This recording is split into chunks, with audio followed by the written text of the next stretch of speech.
One of the most interesting things I love doing is observing the parent and child relationship. And this morning I found myself just thinking about the importance of playing games in the house. Why? Because I wonder if parents actually enjoy being challenged by their children at whatever level. Since you often look up to your parents, they often become the benchmark of the worst that you could do. Not that they have done worst, but you see what is possible with human life, and that almost becomes your your beginning stages. So chances are you're gonna be better than the parents. We can argue that. So it makes me wonder if you're a great parent and you look at your children, do you immediately think that these are mini me's, literally, biologically?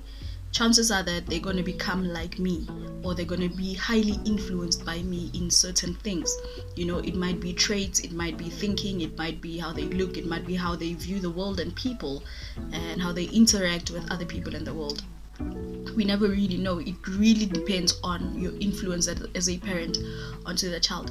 Now I wonder if great parents actually sit and wait for the day or for the time that their children will start challenging them in whatever they are great at. Because we might find that there are personality clashes in the home, not only because the child is really growing up, especially in their teens, but only because they are starting to gain the confidence to challenge.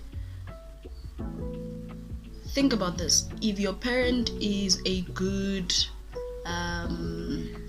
runner, let's say runner, they could be anything. And it does not have to be the main thing about them. It's just something they're good at that we know is probably going to be passed down to the child.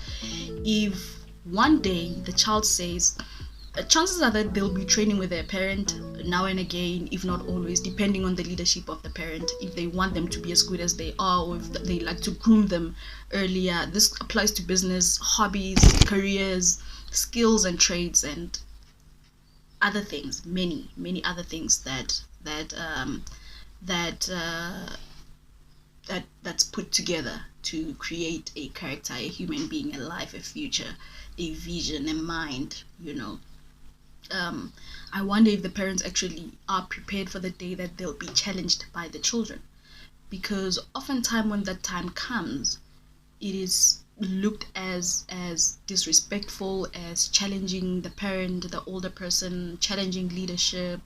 But the truth of the matter is that the child is actually starting to exercise their strengths. So it's going to come across as you're challenging the parents' thinking, the parents' approach, you're challenging their intelligence, you're challenging their adulthood, whatever, and for the parents who have an issue with it, I wonder if they believe in their greatness, and if they believe that they have passed down that greatness, and chances are that it will be challenged by the child. Because you think it's your best, but for your child it's a building block. You have become this at, let's say 45. This child is that at 20, at 14, as a teen, and you're feeling challenged. But how are you challenged if you are the influence, if your end is the beginning of the next generation of your offspring? So yeah, man, in thinking of that, I find myself thinking about games. I love watching different generations watch games, especially when there's a parent and a child playing the game. Because when we're playing a game, it's about the game. It's not about you're my parent or you're my child. It's not about how smart you are. It's not about, look, we're living everything else. The environment now changes to the board game that we are playing, and the rules that applies there, and the competence to win the game. It's not about age, it's not about whatever. It's literally just about the game. Therefore, there's a bit of freedom for the children to then start expressing themselves. For example, if you're playing, let's say Ludo, for example, you're able to tell your parent that you are making a mistake and you're going to pay for it, and I'm going to show you how I'm going to punish you for that lazy mistake.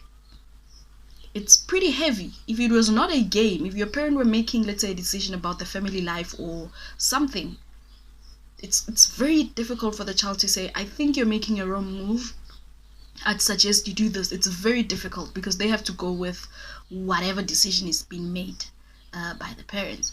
But when it comes to this game, all of a sudden you have a bit of freedom and a bit of I don't even know. There could be some pride to it because you really want to exercise your capabilities, your competence, your logic, your intelligence, and your character. And sometimes parents even know that, yes, when we play this game, this child becomes this, whether they're conscious to it or not, but we already know. Sometimes even during the day or whatever happens, the child will say to a parent, wait till we play the game and I'll show you. And for some reason, that's fine and acceptable simply because of the game.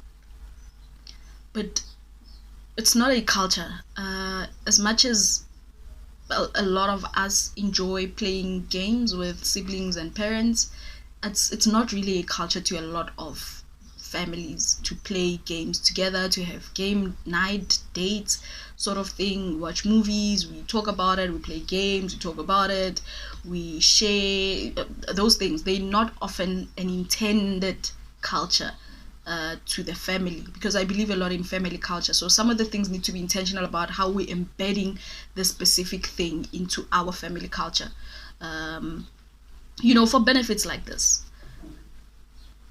So if you don't play games as a family, chances are that you'll never know, and the first time you hear that language, you will feel offended. Kids sometimes become great in the things that their parents didn't necessarily agree with or didn't support, so they had to do it against the tides the entire time. And eventually when they actually make it, or when it clicks into the parents' head that, ish, maybe it's not about me, and they humble themselves and say, I think you've done great and I'll actually start supporting this thing.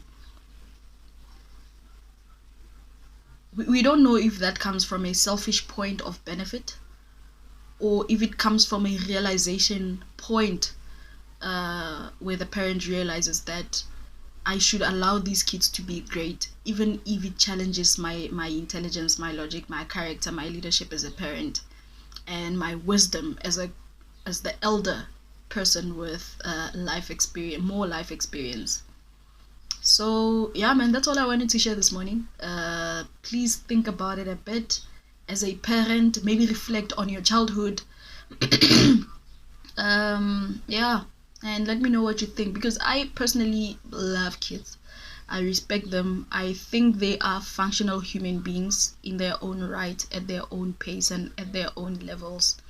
And I think that it deserves respect from the parents, and I believe that if kids were accepted into a family as a member, not as a child, as a member, we would look at each other far differently than just age.